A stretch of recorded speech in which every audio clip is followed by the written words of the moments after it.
খুব জোর করে বুক ভরা বিশ্বাস নিয়ে কখনো কাউকে বলতে যেও না মানুষটা আমার। কি বলতো, যেখানে তুমি নিজেকেই নিজের করতে পারছো না, সেখানে কিভাবে ভেবে নাও অন্য কেউ তোমার হবে? আপন ভেবে তোমার সমস্ত মন খারাপে ভাগ বসাবে, যন্ত্রণার কালি ধুয়ে মুছে সাফ করে দিবে। বলতে না পারা কথা বুকে জড়িয়ে শুনবে, তারপরও যদি সমস্ত বারণকে উপেক্ষা করে কাউকে আপন মানুষ বলার দুঃসাহস দেখাও, তবে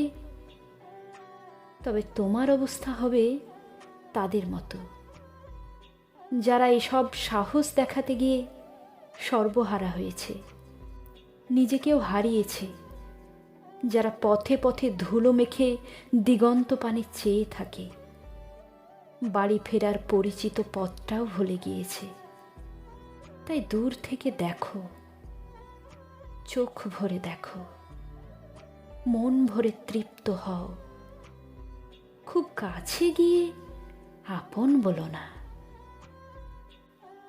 যদি ভুল করে মুখ ফসকে বলে ফেলো, দেখবে চোখের উপর বালির ঝড় এনে ধুলো দিয়ে সবটা কেড়ে নিয়েছে তোমার থেকে। তোমার আর কিচ্ছু থাকবে না, না তুমি আর না অন্য কেউ।